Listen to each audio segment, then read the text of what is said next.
Hey everybody, Tom Barnes, stories from the 78, and I got a doozy for you in terms of a wonderful story, a true Renaissance man. And what I mean by that, listen to this rundown of the things that this gentleman has done.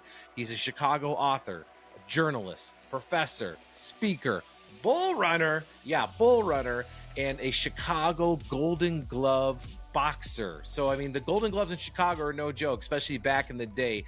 Bill Hillmann has a new book out. It's called White Flight. It's about leaving the city and going to the burbs.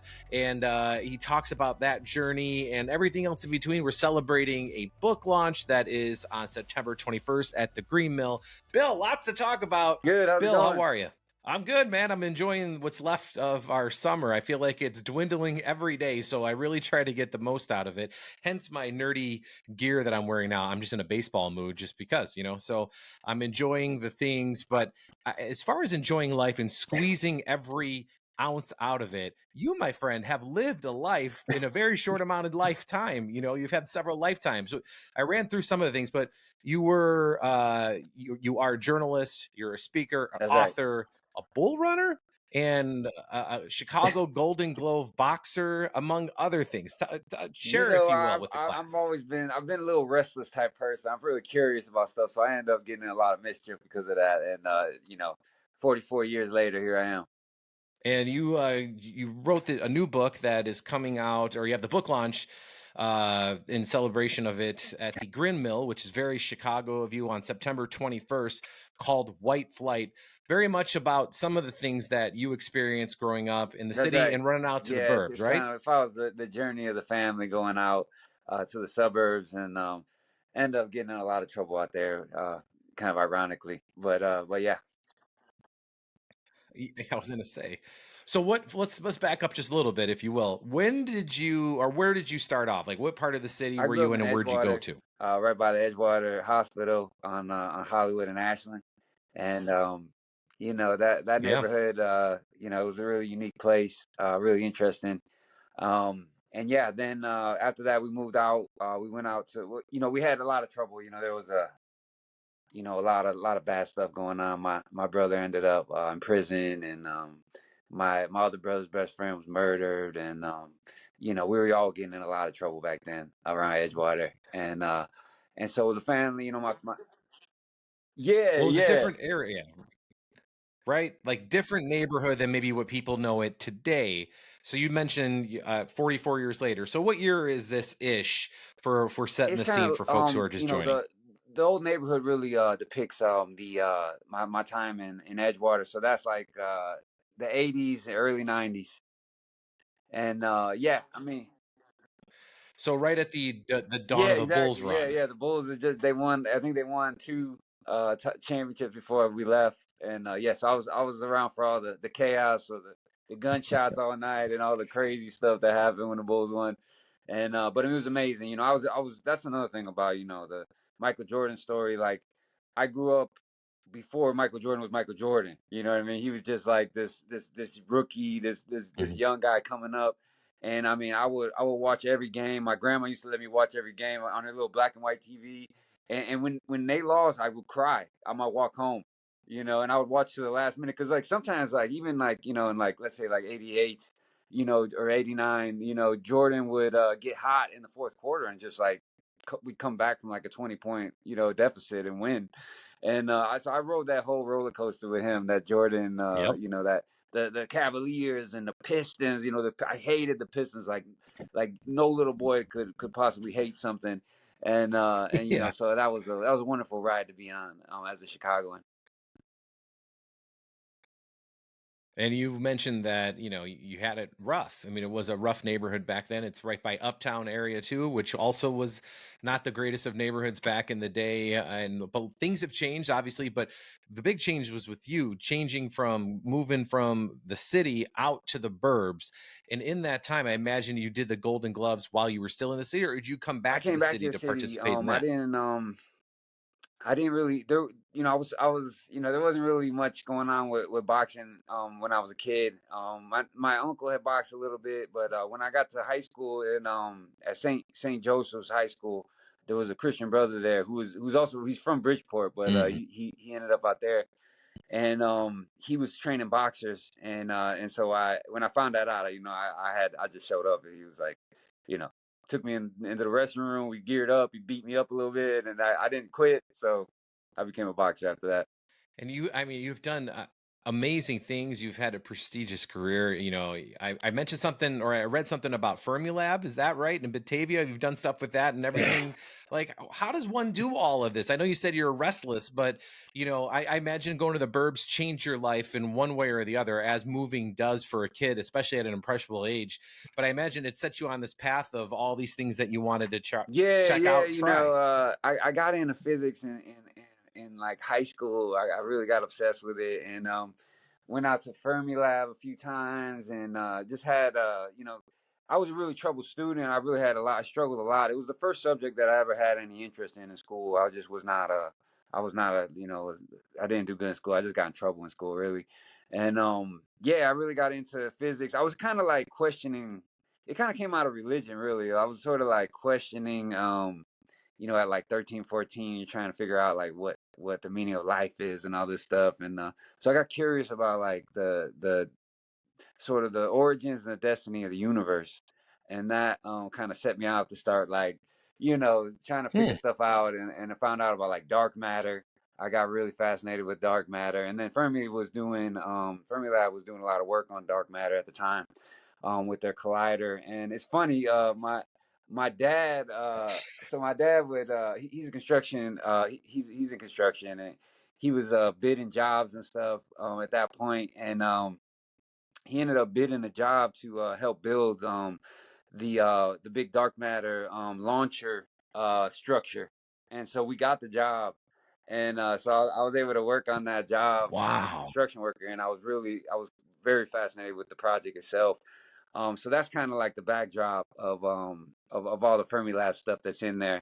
So yeah, I was out there. My family was kind of tied into the construction of one of the big projects, and then I had a teacher who was also working on some of the projects when I was at Elmhurst College, and so all that stuff was going on. And it just was something I was really really interested in. So that's become like a big part of the novel, and of the trilogy. These whole ideas, these big physics, particle physics ideas and quantum physics ideas. I mean, what you mentioned dark matter and being interested in that, as most guys that I grew up would mention, you know, their interest in, you know, Pearl Jam or or baseball. You're like, no, no, that dark matter physics, which is the irony of it all. There's back there, I don't know if you can see, it's a Pearl Jam poster, and the name of Oh, the really? album is Dark Matter, Yeah, which is kind yeah. of weird that we're talking about it. But yeah, right there, Dark Matter, their last album that came out, which is what made me think Sure. of this whole thing anyway. But yeah, definitely a little bit different than maybe your average kid growing up in the Chicago area. Not many of us are digging out the dark matter, but man, kudos to you, because it sets you down this path where I imagine it just, I mean, rocket shipped you into the stratosphere, pun Yeah, intended. exactly. Well, I mean, my it's funny. I had a grandfather that I was really close with when I was a kid, and he left me some books when he passed away, and my grandma gave them to me right around the time I started questioning all this stuff. So, it kind of like was a way to like bond with him. He was a big reader. He was like a real self-educated guy. He had kind of wasn't able to go to Mhm. even high school, and but he was a big time reader, and he just would read books all the time, and that's kind of where it all started for me with books, and trying to get into that kind of thing. And there's something that you don't hear about too much these days, is somebody who is self-taught, that wrote or read books. You know, people now Yeah. say, "Oh, I watched that on YouTube. I learned how to do that on YouTube." But you know, there's something to be said about holding a book and reading it and understanding it, and it becomes part of your ethos when you find that book that kind of changes your life. So it sounds like your grandfather had that effect Mhm. on you as well, because I mean, you had that bond with him that I imagine he is a part of the Mhm. autobiographical fiction novel that you Yep. wrote, that Yep. is White Yeah, he Flight. is. He's definitely he's a big part of the whole project, and yeah, he left a big impression on me. Very, we called him Doc. He was my mom's dad, and yeah, he was just a really special person. he worked on the city lights truck, so he was the guy that changed the bulbs on all the lights in the city. And he also was a precinct captain. Oh, he was Wow. assistant precinct captain. So he was like kind of like a in Edgewater. He was kind of like a connected guy. He had a lot of clout in Edgewater, but he was just really sweet guy. He wasn't he was really like just a really friendly, nice guy. He would take us all on these walks on Saturday morning, and we go do all his errands all up and down Andersonville around Clark Street and stuff. And everybody would be saying hi to him. He knew everybody, and it was just like it was a beautiful thing. But yeah, he passed away when I was still pretty young, so it was the first big death in the family, and he's with me to this day. I think about him all the time.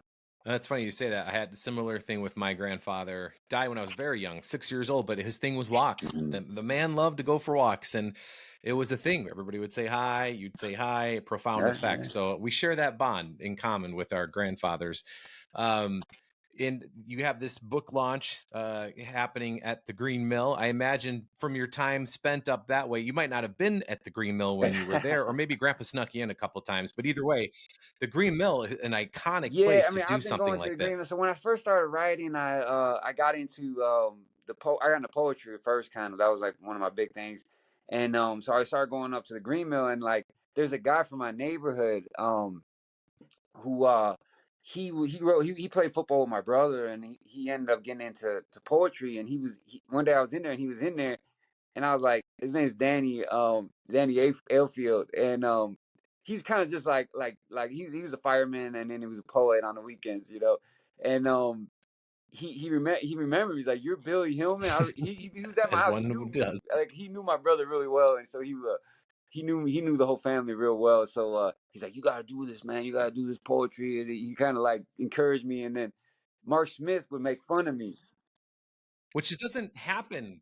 It doesn't happen often, is where men encourage other younger men or boys at the time to do It's poetry. true. It's just not a thing in our It's true. generation It's true, and especially growing like up, two right? like blue collar guys that were kind of like. I mean, I was a construction worker at the time, and he's a fireman, And it's funny because he had this leather coat, and I had a leather coat just like it, and then Mark Smith used to make fun of me. He's like, oh yeah, Bill saw Danny doing poetry, and he said, hey, I got a leather coat like that too. And he would always mess with me when I would get up there and do poetry.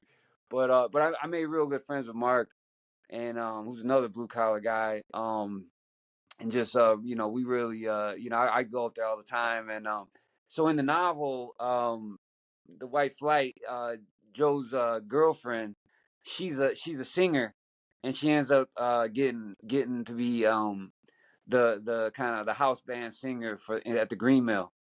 And that's one of like the big moments in the book Mm. is her kind of like graduating to being this like this dreamer to being this like holding this great really like prestigious place in the Green Mill.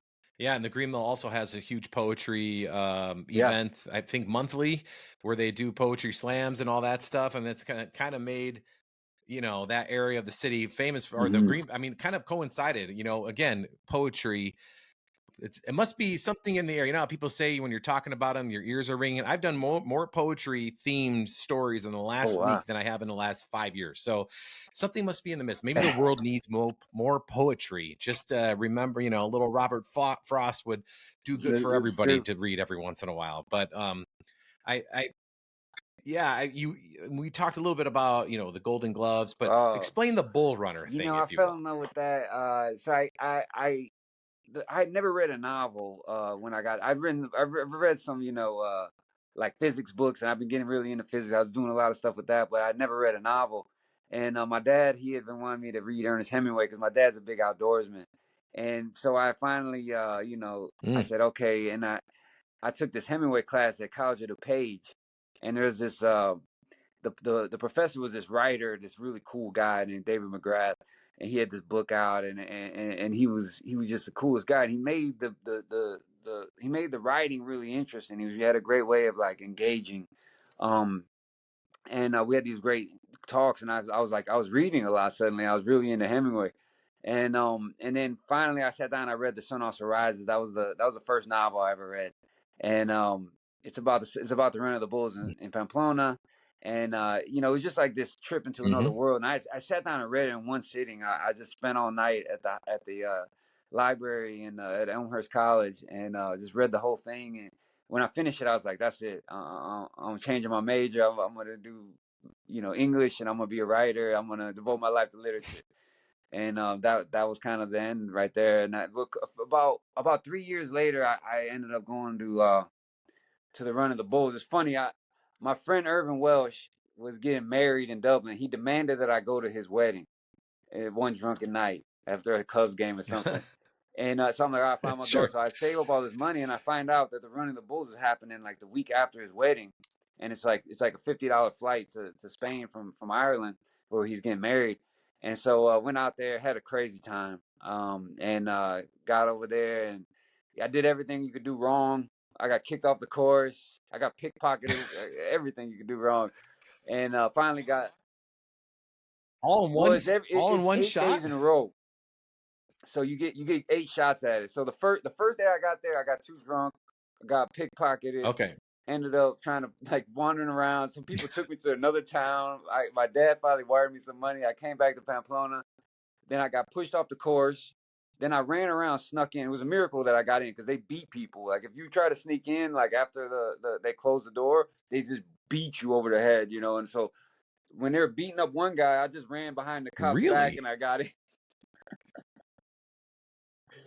And then I'm sitting there like arguing with people, and they're like saying like there's a bunch of tourists arguing about the Running of the Bulls. Everybody's first time, you know, not everybody, but like everybody who's around me is first time.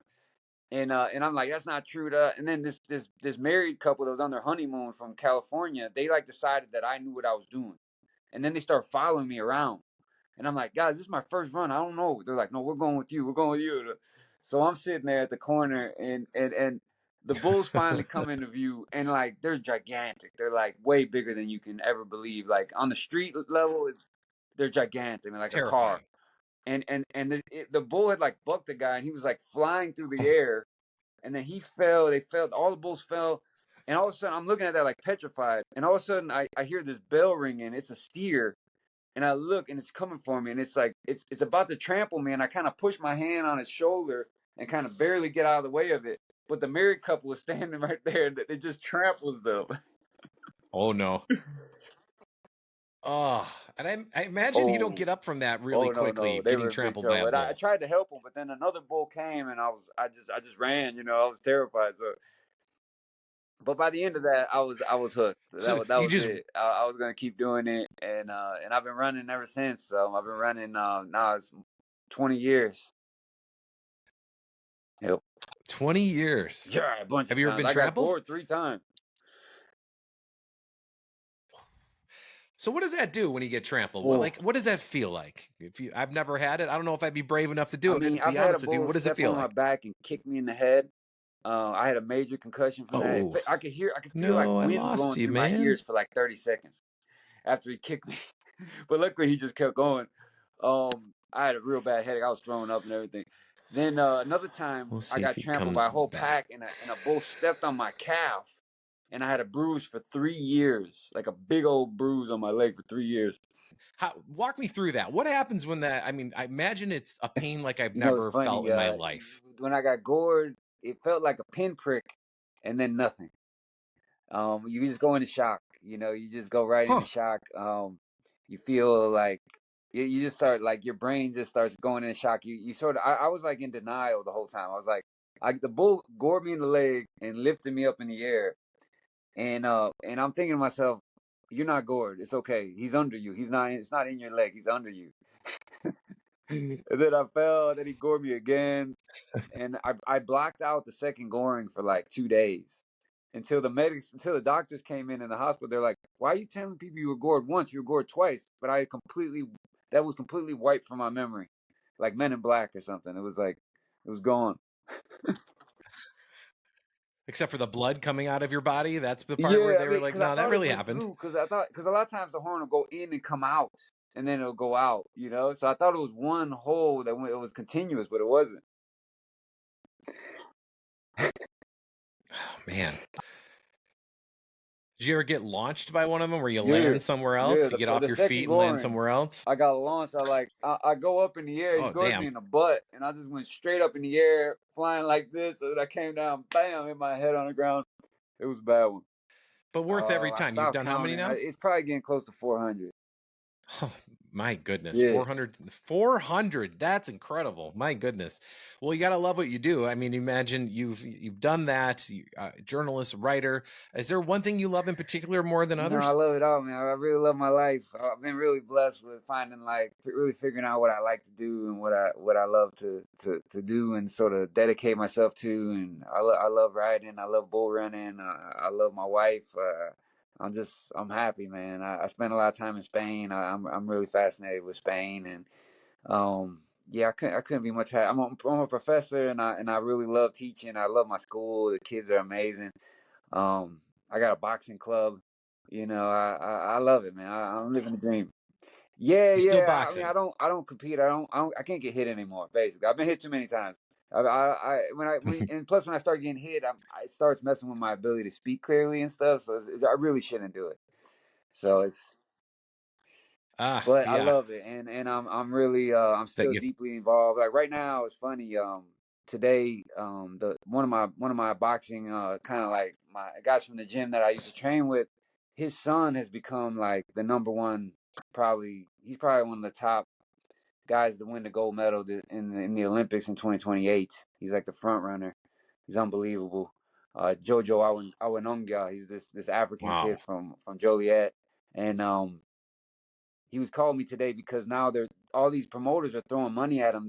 A guy tried to bribe somebody $100,000 the other day just to try to help him convince JoJo to sign with them, and it's getting crazy. And JoJo's like he's finishing school. He's gonna go do his masters and stuff. He's on a great track, and it's like you just you want to keep the kid safe, so we're trying to talk to him like he got to stay focused on school and all these things.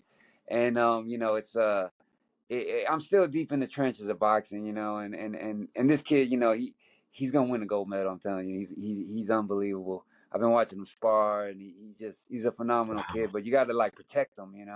There's so many bad people out there. They try to Yeah, well, sure. swoop in and they start leading people astray and stuff. You gotta take care of these young prospects, these young people. Yeah. Juliet. I'm sorry. Juliet. I'm sorry. He's an amazing kid. Wow. He won Very the cool. under the 19 and under world championships, and he was knocking guys out. It's like You ever see the video of Mike Tyson when he was like 16? It's like that. He's just destroying people. Yeah. But he looks like Tommy the Hitman Hearns. He's like real lanky and muscular.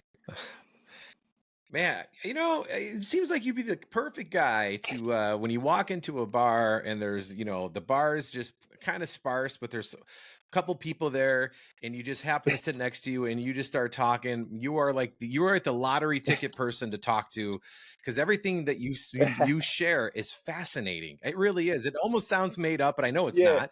But like it's one of those stories where it's incredible to talk to you and you feel the charisma through the online here, but you're talking about you're running in Spain. I mean, you ran in Edgewater, you ran in the streets of Spain, and you're doing the boxing thing. You're a professor, you're a journalist, you're an author. I mean, my goodness, man, you have lots of things on the in the fire, as they say. So I'd ask you what your favorite thing is, but I feel like that'd be asking Amazing. somebody who their favorite kid That's a is. good way to put it. Yeah.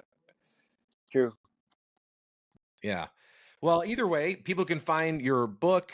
Where can they go and buy it? Is it online at like Amazon Yeah, or and then bookstores or Tortoise what have Books you? has got their website too. And then we're at bookstores all over the city, and and Amazon. Any way you want, you can get it. And then the launch there at the Green Mill, September 21st. I Yeah, imagine so this would be a good it's time gonna be there part too. of Mark Smith's Uptown Poetry Slam. So he's because I've got a Ah, good long perfect. relationship with him. That he's put me on for it, and I'm really grateful because it's a huge event and it's a play. I feel like I kind of grew up in the Green Mill. I got a lot of mischief in there and had a lot of fun and got inspired in there, and it's a really special place to me, and it's a big part of this book, and then the next book that's going to be coming out in a few years. So it's a beautiful thing to be at Oh, the Green fantastic. Mill to launch this thing. Yeah, I mean, I love the Green Mill too. It's one of my favorite spots in the entire world. And if folks want to find more information about you and everything that you're doing, is there a website they Yeah, can go to, or yeah. is I it mean, just the books I'm on or social what have you? media, on Facebook and Instagram and Twitter, but also it's billhillman.org. That's my website. Bill, Thanks pleasure so much, talking to Tom. I you. really Very nice to appreciate it. meet you. It was fun talking with you.